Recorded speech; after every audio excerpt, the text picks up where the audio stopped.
महागठबंधन एक बार फिर सरकार बनाने से चूक गया है। इसका मुख्य कारण कांग्रेस का बुरा प्रदर्शन रहा है और अब कांग्रेस ने भी इस बात को स्वीकार कर लिया है। कांग्रेस नेता तारिक अनवर ने ट्वीट कर लिखा कि हमें सच को स्वीकार करना चाहिए कि कांग्रेस के कमजोर प्रदर्शन की वजह से ही महागठबंधन की सरकार नहीं बन पाई। तारिक अनवर ने ट्वीट कर लिखा, हमें सच को स्वीकार करना चाहिए। कांग्रेस के कमजोर प्रदर्शन के कारण महागठबंधन की सरकार से बिहार महरूम रह गया।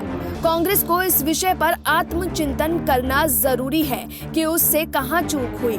एमआईएम की बिहार में एंट्री शुभ संकेत नहीं है। बता दें कि तारिक अनवर कांग्रेस के महासचिव हैं और मूल रूप से ही बिहार में आते हैं। तारिक ने इसके अलावा नीतीश कुमार को लेकर भी ट्वीट किया। उन्होंने लिखा कि बीजेपी की मेहरबानी रही तो नीतीश जी इस बार अंतिम रूप से मुख्यमंत्री पद की शपथ लेंगे।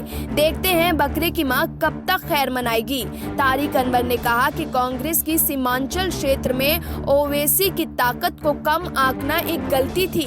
महागठबंधन को जनता का जनादेश स्वीकार करके विपक्ष में बैठना चाहिए। कांग्रेस नेता बोले कि सरकार बनाने के लिए महागठबंधन को ओवैसी की पार्टी से समर्थन नहीं लेना चाहिए। साथ ही उन्होंने कहा कि कांग्रेस के जो 19 विधायकों की जीत है, मुझे नहीं लगता कि वो टूटेंगे। जोड़ तोड़ करके महागठबंधन को सरकार बनाने की कोशिश नहीं करनी चाहिए। इसके अलावा रजत विधायक अख्तरुल इमाम ने भी कहा कि लोग जानते हैं कि हम किन की वजह से चुनाव नहीं जीत पाए हैं।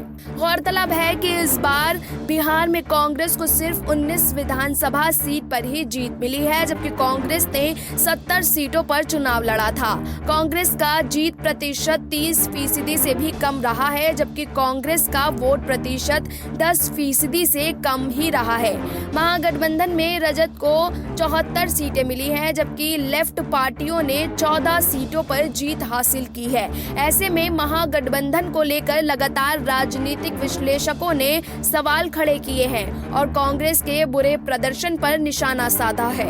राष्ट्रीय पार्टी के तौर पर अगर कांग्रेस का प्रदर्शन बढ़िया रहता तो शायद नतीजे कुछ और हो सकते थे। बता दें कि बिहार चुनाव में कांग्रेस के टिकट बंटवारे को लेकर भी सवाल उठे थे। पहले चरण की सीटों पर उम्मीदवारों के नामों की घोषणा होते ही पार्टी के कई नेता प्रदेश अध्यक्ष से लेकर अभियान समिति के अध्यक्ष, बिहार प्रभारी शक्ति सिंह गोहिल तक पर अनुचित टिकट बंटवारे के आरोप लगाए थे। इसके अलावा कांग्रेस के केंद्रीय नेताओं ने भी प्रचार में कम ही रुचि दिखाई थी। Bureau report SPN9 news.